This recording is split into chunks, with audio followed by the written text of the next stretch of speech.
Annual টেকনোলজির পক্ষ থেকে জানাই সবাইকে আন্তরিক শুভেচ্ছা।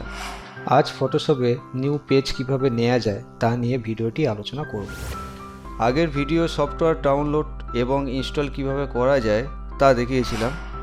যারা ভিডিওটি দেখেননি তাদের জন্য ভিডিওর লিঙ্ক ডেসক্রিপশনে দিয়ে দেব আপনাদের সুবিধার্থের জন্য। আশা করি আমার এই ভিডিও শেষ পর্যন্ত আপনারা সঙ্গে থাকবেন। এই ধরনের ভিডিও আপডেট সবার প্রথমে প্রতিনিয়ত দেখতে চ্যানেলটিকে সাবস্ক্রাইবে গিয়ে অল আইকন ক্লিক করে রাখুন। চলুন শুরু করা যাক।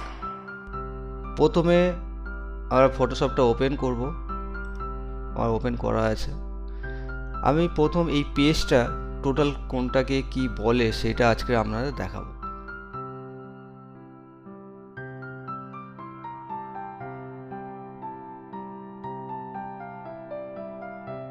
সবার উপরে এটাকে বলা হয় টাইটেল বার, এটাকে টাইটেল বার বলা হয়।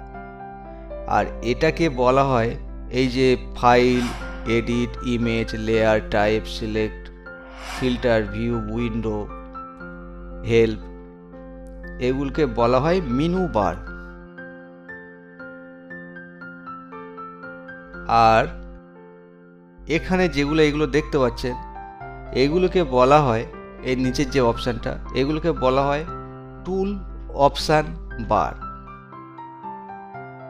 আর এইগুলো যেটা বলা হচ্ছে এটাকে বলা হয় টুল বক্স।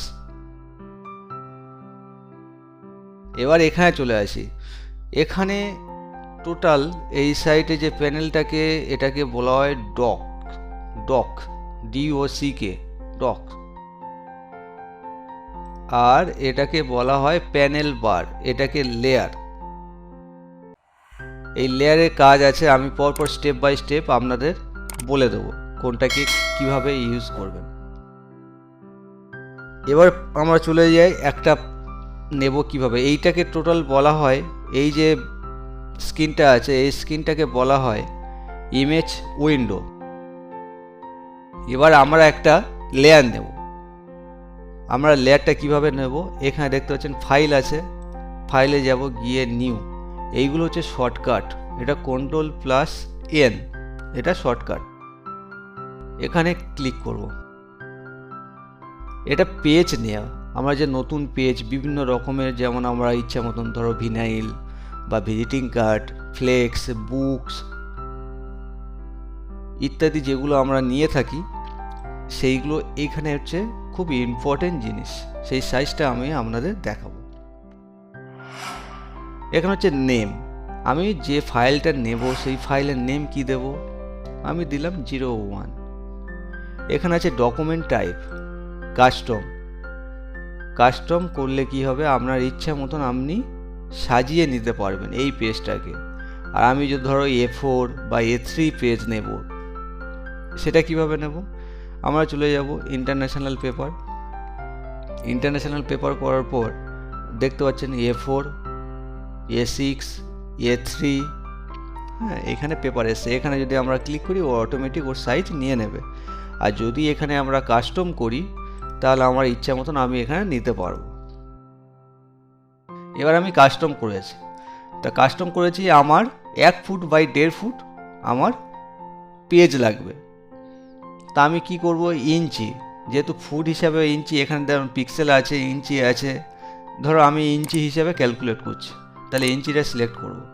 করার পর এটা হচ্ছে ওয়েট, এটা হচ্ছে হাইট। তাহলে আমার 1 ফুট বাই 1.5 ফুট, তাহলে 1 ফুট হচ্ছে 12 ইঞ্চি সমান 1 ফুট, আর 1.5 ফুট হচ্ছে 12 + 6, তাহলে 18, এখানে 18 দিলাম। এবার রেজুলেশন, এখানে একটা ব্যাপার আছে রেজুলেশনে, যেহেতু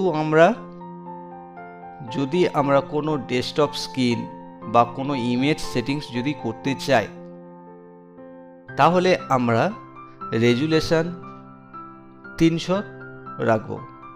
তার কারণ ইমেজের ক্ষেত্রে 300 হয়, সেখানে 8GB। এখানে মনে রাখবেন যখন 8GB কালার হবে তখন 300 করবেন। আর এখানে